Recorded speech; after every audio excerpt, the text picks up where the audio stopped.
Good morning, everybody. Welcome back to Oral Communication Presentations. I'm Professor Mike, and this week's lecture is going to deal with three different topics. Of course, they're all related, but the first thing I'd like to talk about is getting comfortable on camera, which seems to be probably the most difficult thing to do when making a virtual presentation. Whether you're doing it live, whether you're recording it, just as I am myself right now, at this moment. So getting comfortable on camera, there are various tips that you can follow, suggestions that will help you deliver an effective presentation. The second thing I want to talk about, normally I would keep it for an entire lecture, but I decided that I'm just going to squeeze it into today's lesson, and that's answering difficult questions. There are so many questions, and types of questions at the end of a presentation, and we need to be prepared, to answer them so that, the person asking the question gets the answer that they're looking for, or if not, we'll be assured that they are going to get the answer either at a later date or at a later time, either a private meeting or an email or something like that. And then finally, I also want to talk about dealing with nervousness.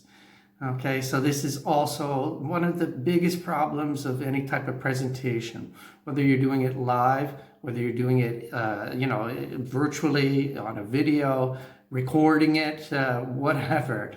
All of us get nervous, okay? Nervousness is good, okay? Nervousness means that, you really want to do your best, okay?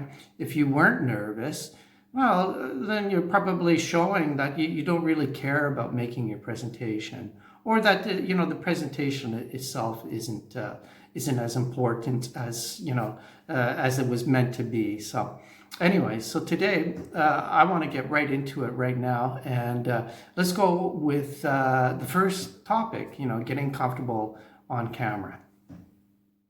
Okay, so my first recommendation when you're giving an effective presentation or video presentation is that really you should always stand, okay? The reason why standing is so important, okay, is because first of all, it looks very professional, okay? Whereas sitting looks more, it's very comfortable. This is what I generally do when I give my lectures, but those are lectures, those aren't presentations, okay? So when I'm giving a presentation, I like to stand, okay? Shows that, I've got my shoulders up, but more importantly is that I can breathe better, okay?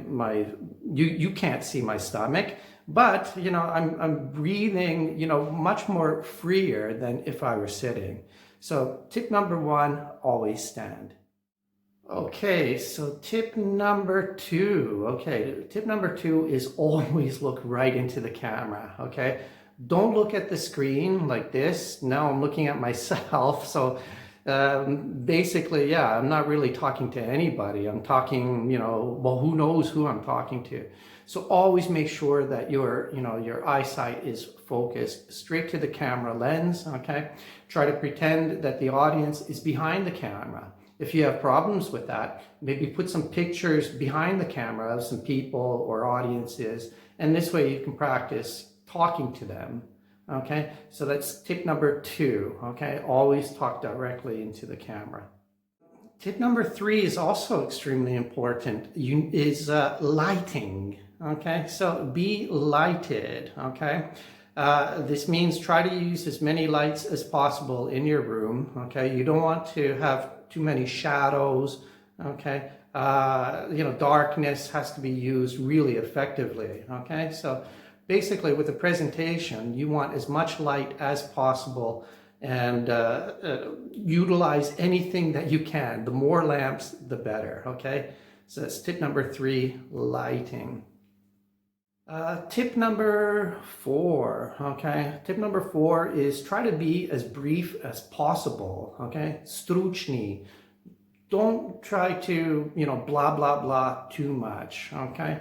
With every slide that you're going to present, every point that you want to make, be as concise, okay? Simple, okay? And get that point, that message that you want to send to your audience out to them as quickly as possible. Try not to go around and around and around and around and around. Okay, nobody wants to hear that. So be as brief as possible. Okay, tip number 4, brief. Tip number 5. Okay, tip number 5, be prepared. Okay, so this means that you've got to have kind of a script. Okay, of course, it's always best to be as natural as possible. However, try to write down all the notes that you can on a piece of paper. Have them prepared, okay? Have them even behind the camera, okay? Some kind of prompter. And this way, you have some structure. You know what you're going to talk about. But of course, try to be as natural as possible. Don't improvise, okay? However, practice a little bit beforehand so that you do know exactly what you're going to say, how you're going to say it, and so that you also don't forget any important information in your presentation. Okay, great. So tip number 5, be prepared. All right, where are we now? Okay, tip number 6, be assisted. Okay. I'm doing this presentation alone, okay? I don't have anybody here. It's lockdown, and so I don't really have too many people that can come and help me with my presentation. But if you're at home, if you have a husband, a wife, a boyfriend, a girlfriend, a brother or sister, even your mother or father, ask them to help you a little bit, okay? They can help you with all the technical kind of stuff, like stopping and starting, okay? So you don't, you're going to the stop button like I'm always doing, okay? This way, your transitions will be much more professional and clearer. They can also ask you again, like, any questions, any prompting, anything like that, okay? They can also be your audience, okay? So you're actually talking to them, okay? So make sure, step number 6, be assisted. Okay, and finally, step number 7 is practice filming yourself several times, okay? So if you're going to when you film your presentation, okay, watch it, look for the cues, watch the tone of your voice, the speed of your voice, your tempo, anything like that, anything like pauses, like okay? These are things, when you see yourself on video, you know that you're going to be able to correct them in the next video that you make, okay? Even with eye contact, even with the background, okay? So choose an appropriate background, something that's not busy. Before I forget, also, make sure that what you wear, okay, is not going to be too distracting, okay? So something simple, like a dark color like I have, like blue and a yellow background, that works very well, okay? But you don't want to have anything that's like stripes, or if I were wearing a yellow shirt, I would just, blend in. I would zapadnut, do pozadia, okay? So we don't want to do that. Okay, I hope that these tips were helpful. I'm going to just show you a quick video of a woman who's going to explain to you some more things. She'll probably repeat a couple of things. I haven't seen the video in a long time. It's only about 5 minutes or so. Sit back, relax, and watch. Try to remember all the things that she says as well. Hey, it's Catherine Nicholson here from the virtual training team. I hope you're safe and well. I filmed this as we're currently in lockdown, and we just wanted to share a few tips around presenting virtually. We're doing all of our meetings right now virtually, and more of you will be finding yourself presenting virtually, and that's likely to continue into the future. So here's a few tips to help you be your best. First of all, think about your positioning. So do you prefer to stand up when you're presenting? If so, that's fine. Just readjust the position of your webcam or your laptop and make it work that way. Or what I prefer to do is just sit up straight on the edge of my seat. So I've still got some movement and I'm still able to hopefully project my energy across the screen. What else? Well, as you can see, I'm looking right at you at the camera. There's a temptation to look at yourself when you're presenting, and that can be off-putting, but also you're not engaging your audience as much as when you're looking right at the camera. It becomes habit very quickly once you start to do that. And if you find yourself a distraction, then just consider taking your video down so that you can't see yourself, but everybody else can. Certain platforms allow you to do that. Encourage your audience as well to have their webcams on so you can actually see their reactions and their faces. It makes it much more of an in-person experience. Think about your gesticulation as well. It's great to still use our hands as we describe things and as we talk, but a tip for doing this virtually when you're on camera is to keep your hands close to your body. If you have a tendency to speak with your hands in front of your body, it can be a bit of a distraction when your hands are coming in front of your face and becoming really big for your audience to look at. Next thing, if you are using slides, then remember that less is more. The slides aren't the presentation, you're the presenter. They're there as an aid to your presentation. So don't have too much text on the slides and only use a slide when it's necessary. I often like to stop sharing slides when having a conversation virtually so everybody's picture can be seen and it can feel like a much more intimate environment. On that note, in terms of intimacy and environment, how are you going to interact with your audience members? The great thing about delivering virtually our presentations is that we have usually functionality on whatever platform that we're using to encourage our audience to interact with us, so you can get them to share emojis or answers to questions in the chat box or point at something on the screen with annotation tools. Finally, I would just say, remember to enjoy yourself. Sometimes in a virtual environment, we're so focused on the content and the platform and the technology that we forget to bring our personality to what we do. So if you're enjoying yourself, then you can guarantee that your participants are much more likely to be enjoying themselves too.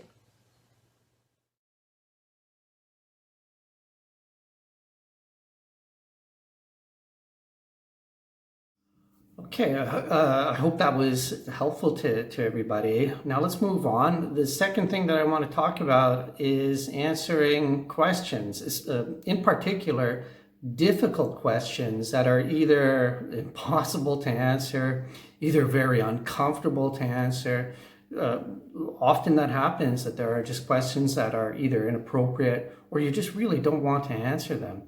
And of course, there are questions where you just don't really understand it. Either the person is talking too quietly, or if they're talking too quickly, or the question is extremely long and you really don't, you just don't know what the person asking the question really wants, okay? So I am going to move into a bit of a lecture for the next few minutes, so be patient here. And I just want to show you a few techniques that you can use when answering difficult questions.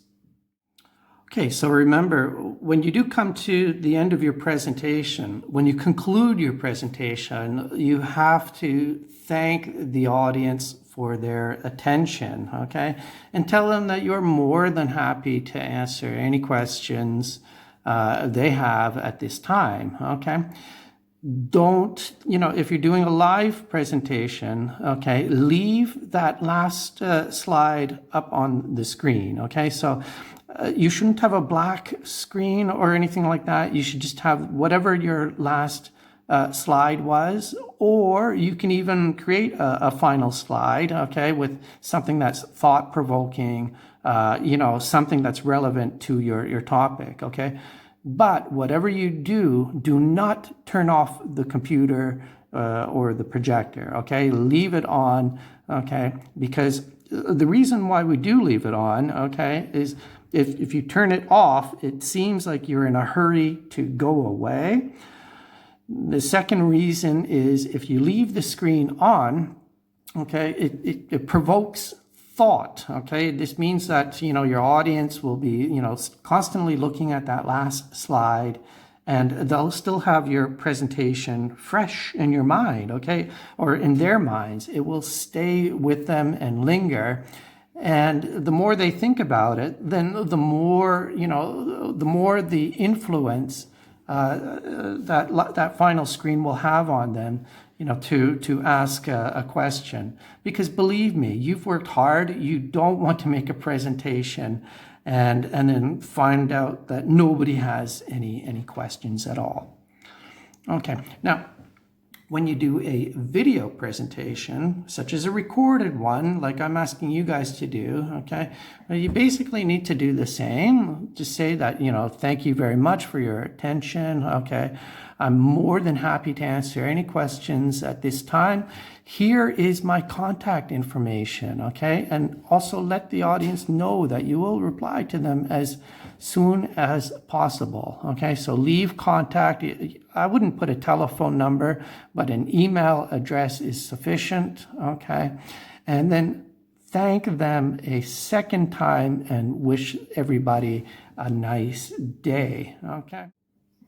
Okay, so when somebody does, with any question, regardless whether you've understood it or not, okay, you always need to thank that person for their question, okay? So thank you for your question, or that is a really good question, and I'm glad you asked it, okay? This way, the person asking the question, they feel validated, they feel important, okay? Že ich názor platí.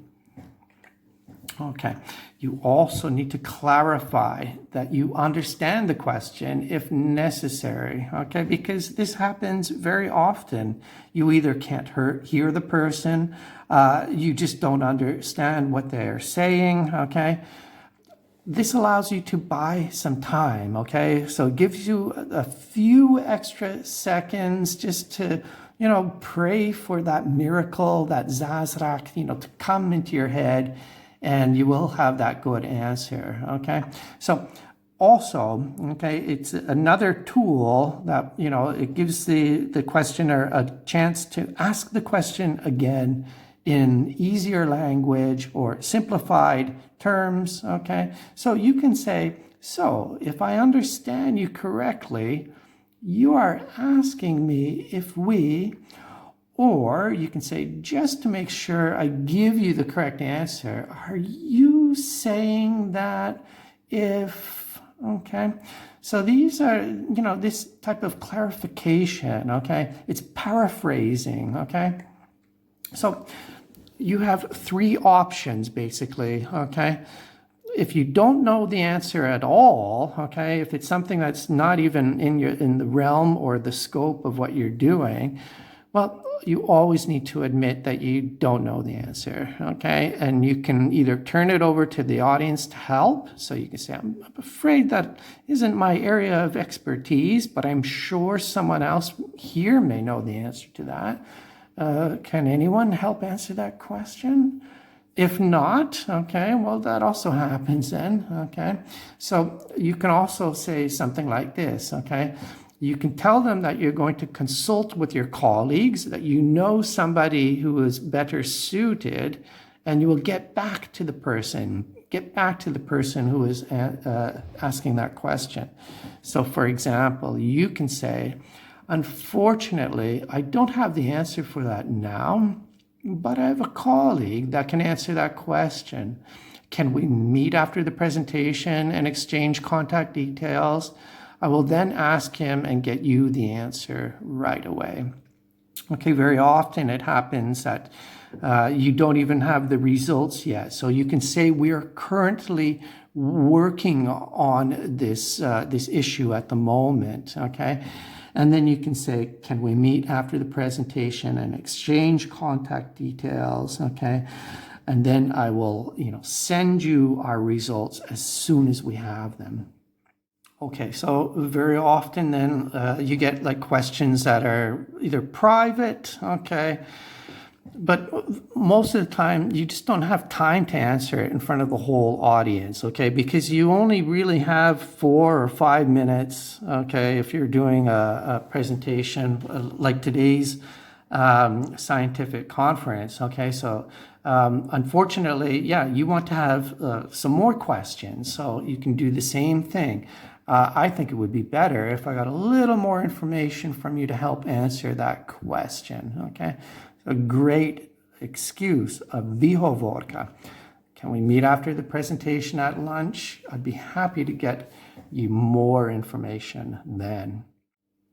Okay, so here is kind of a classic example of everything I just said. Okay, so this is a business question. Do you have the latest forecast sales figures for the third quarter? Okay, so here I've got it in three parts. The first thing you need to do is always thank the questioner for that question. All right, then you need to clarify, okay, either paraphrase. So just to make sure I give you the correct answer, are you asking for the forecast sales figures for the German location or the total figures worldwide? Okay, so there's some information that was missing in this question. Okay, and then of course, finally, if you can't answer that or you don't know the answer, so unfortunately, I don't have the answer for that now, but I have a colleague who can answer that question. Again, can we meet after the presentation and exchange contact details? I'll then ask him and get you the answer right away. Okay, and of course, person is definitely going to agree for sure. We hope so, at least. Great, thanks for the question. And any other questions? So then you can move on at this point. In the handbook, actually, if you turn to Unit 12, there's a whole unit called Do You Have Any Questions? Okay, and basically I explained, everything I've just said just like in the past few minutes, but I've got everything, in the book actually, and there's a lot of examples of how you can formulate, the clarification and the paraphrasing and things like that. I'm just going to go to the handbook briefly and just show you, what you can expect to read. Okay, so like I said, if you go to Unit 12, do you have any questions? There's kind of an activity that's more for in class and things like that. But just as I said, okay, if you're dealing with questions and asking for clarification, especially if you don't answer the question, then you've got to ask the person to repeat it, okay? So you can say, I'm sorry, could you repeat the question, please? Or, I'm sorry, I don't quite understand your question. Do you mean this? And of course, as I said, you need to paraphrase that question, okay? Especially, particular in words that you understand, okay? So if I understand you correctly, you are asking whether, okay? So just as I said in the previous slide about the third quarter sales, are you asking for the German sales figures or for the worldwide figures? All right. Now, of course, just as I said, sometimes you're going to get, either controversial or controversial, as they say in Britain, questions or personal, okay, regardless, okay? You need to always make sure that your tone of voice is pleasant and your reply is polite. So you can just say, oh, well, if you don't mind, I'd rather not discuss that today, okay?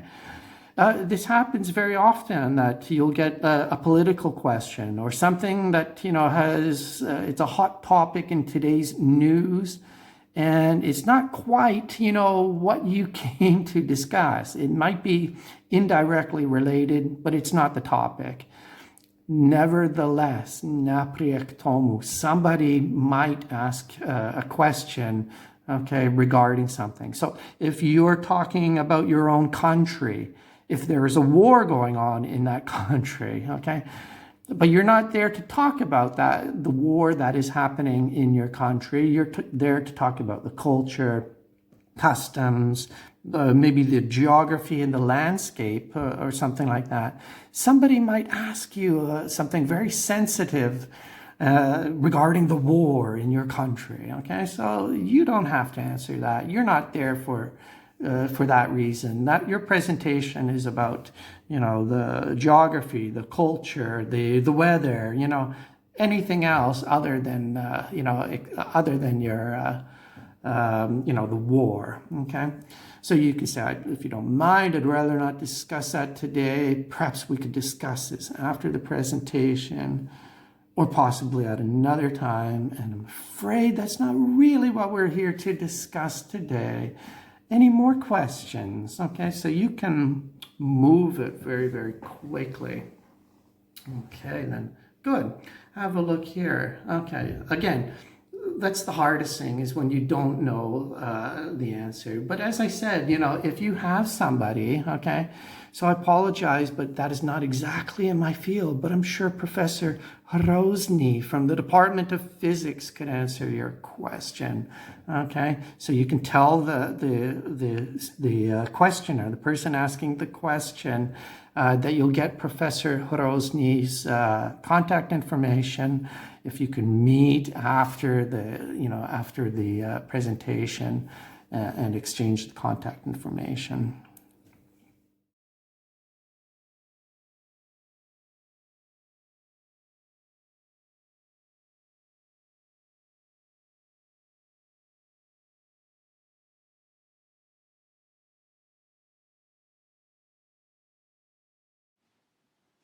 Handling difficult questions during Q&A can come up. It's very important that you be prepared for certain types of difficult questions. The first type of difficult question is when you don't know the answer. My recommendation is simply say, "I don't know," and immediately follow it up with what you will do to get the information to the asker. If you happen to have a hunch or an idea of what the answer would be, simply say, "I don't know the answer. I'll follow up and get the answer to you as soon as I can, but my hunch is the answer might sound like this." In that way, you come off as at least having an idea and frame what the answer might be like to set expectations for the audience member. Another challenging type of question is where the question asker asks several questions one after the other.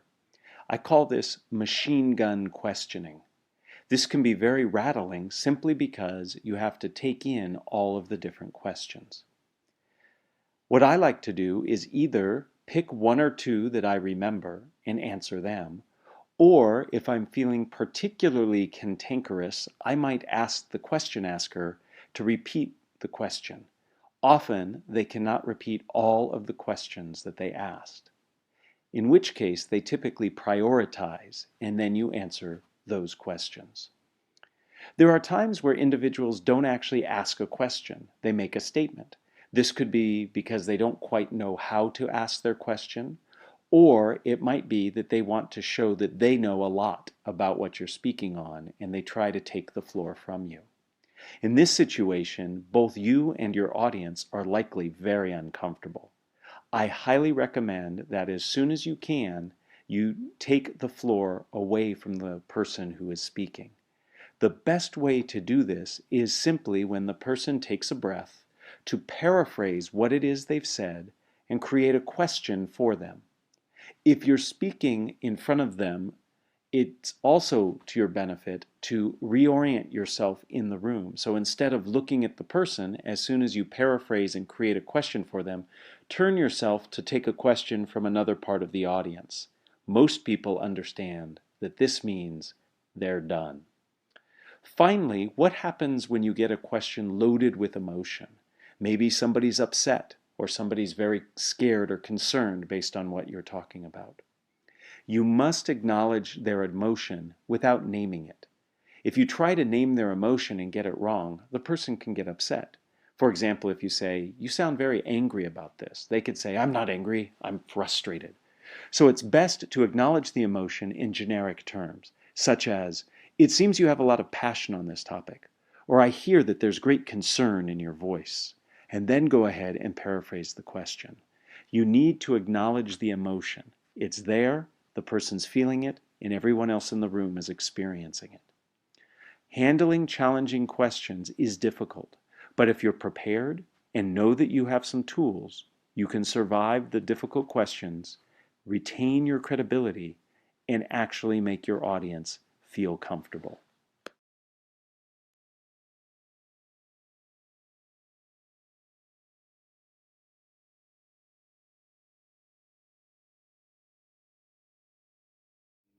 Okay, take a look at this example of how you should not answer a question. That would Asker to be involved in the Russia probe? Do you want him That's up to him. do you want him to rein in Robert Mueller? What a stupid question that is. What a stupid question. But I watch you a lot. You ask a lot of stupid questions.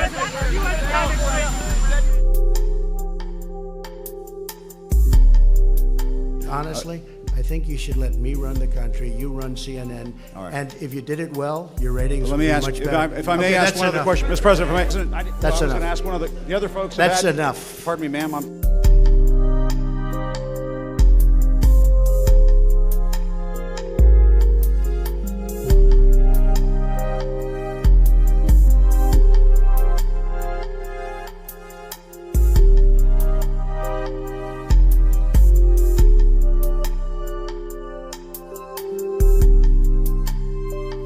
Sit down. I didn't call you. I didn't call you. I didn't call you. Excuse me, I'm not responding to you. I'm talking to this gentleman. Would you please sit down? Excuse me, would you please sit down? Very hostile. It's such a hostile media. It's so sad. You asked me about, no, you rudely interrupted him. You rudely interrupted him. Go ahead. On the campaign trail, you called yourself a nationalist. Some people saw that as emboldening white nationalists. Now people are also I don't saying know why you'd that say the that. president. That's such a racist There are question. some people that say that now the Republican Party is seen as supporting white nationalists Oh, I because don't of your believe rhetoric. that. I don't What do believe you make that. of that? I don't believe it. That's such a racist question. Honestly, I mean, I know you have it written down and you're going to tell me. Let me tell you, it's a racist question. Okay, so definitely that's how you do not answer a question. I mean, of course, you guys are way more intelligent than, well, I'm not even going to say his name, but you know who we're talking about. Okay. Anyway, so let's get into the last part of today's today's lesson then. And I want to talk about nervousness, okay? It's very, very easy to get nervous in front of the camera or in front of the audience. Presenting is nerve-wracking. Isn't that a great word? I'm going to write that down into the subtitle there. So something that is nerve-wracking, okay? It means it's stressful, okay? Something that just causes you a lot of stress. But there are so many different ways that you can minimize the stress, okay? So the first thing that you have to really keep in mind is, you know, how can we make the whole event flow, okay, with as minimum possibilities of something bad going to happen? Anyway, so if you look at the back of the handbook, I think it's on page 98, there's something on nervousness. So I'm just going to go quickly through it. And I'm going to leave you with a video at the end, okay, from this, I guess he's like almost like a holistic healer. I've seen some of his videos before. His name is Dr. Andrew Weil.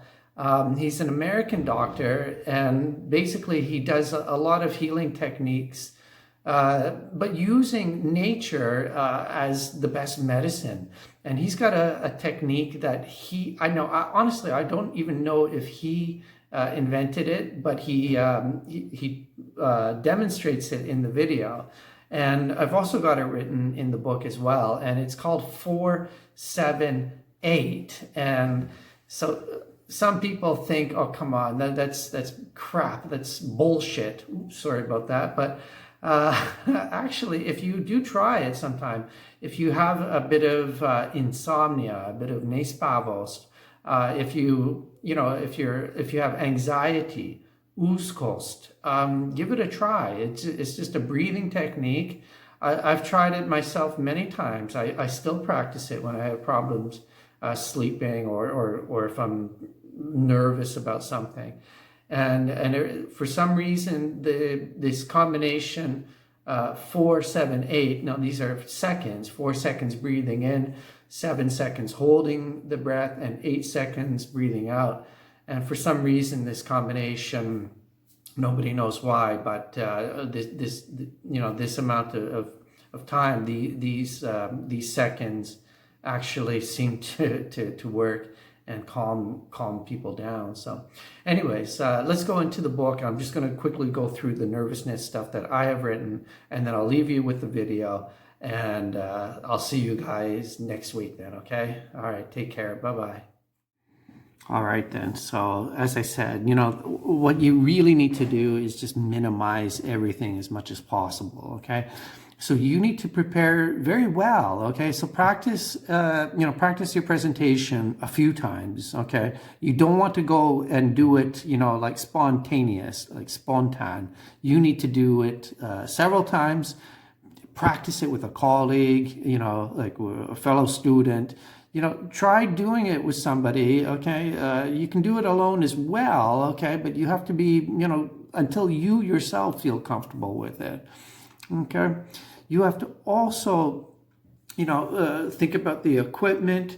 Are you going to stand on the left side, on the right side? If you do a poster presentation, okay? I don't mean a video poster, but if you actually do a poster presentation, you should stand on the left side of the poster. The reason why is because your introduction will be on the left side, okay? So you stand next to the poster on this side, you have your introduction, and you can, point and talk about things going all the way to your conclusion, okay?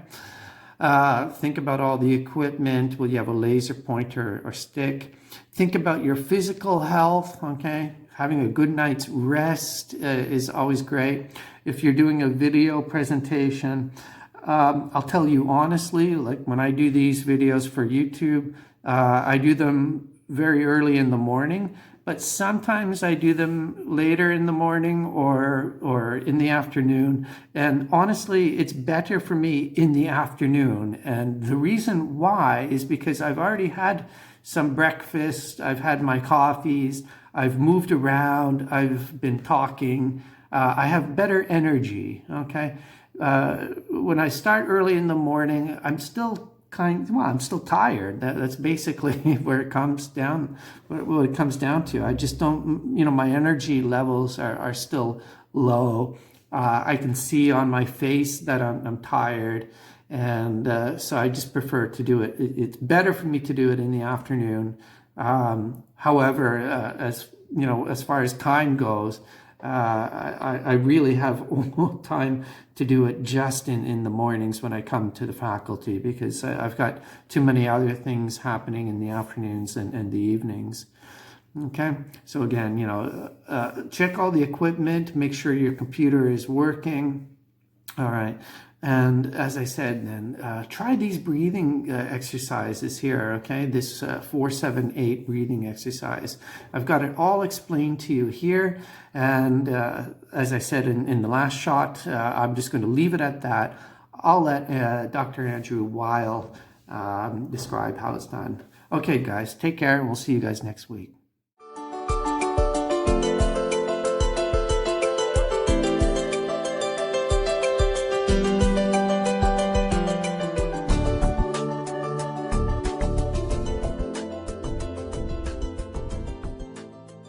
The famous 4-7-8 breath, the relaxing breath that I teach to all patients and doctors and students and friends, another yoga breathing technique.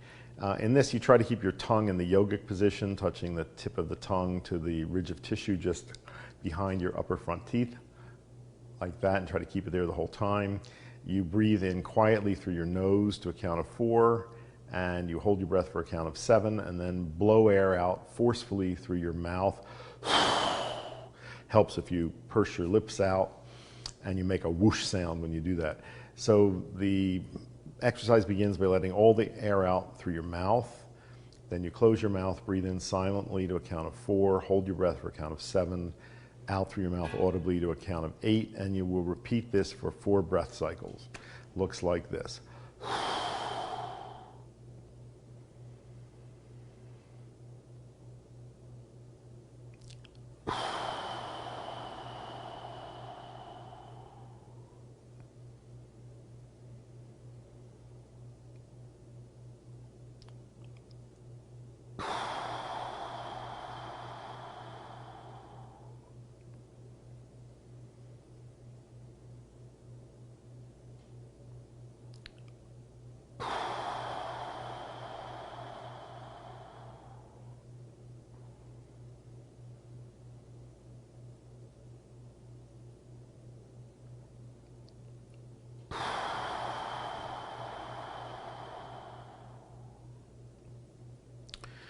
That's it. You must do this at least twice a day. You can do it more frequently if you want, but never more than 4 breath cycles at one time, at least for the first month. After a month, if you're comfortable with it, you can increase to 8 breath cycles, and that's the absolute maximum. It's desirable to slow the whole exercise down as you practice it. What limits you is how long you can comfortably hold your breath, but as you practice that, you'll get better and better at it. And after doing this for 4 or 6 weeks, you can begin trying to use it for things. If somebody says something that pushes your button, you do this exercise before you react. It's a great way to deal with cravings. It's a great way to help you fall asleep. If you get up in the middle of the night for any reason, get back in bed, you do the exercise, you'll fall asleep easily. After 2 months, 3 months of regular practice, there are very significant changes that happen in physiology. This lowers heart rate, it lowers blood pressure, improves digestion. It is a very powerful anti-anxiety measure, in fact, much more powerful than the anti-anxiety drugs that are commonly prescribed. Takes no time, needs no equipment, very time and cost effective. Everything to recommend it, so I urge you to begin practicing this.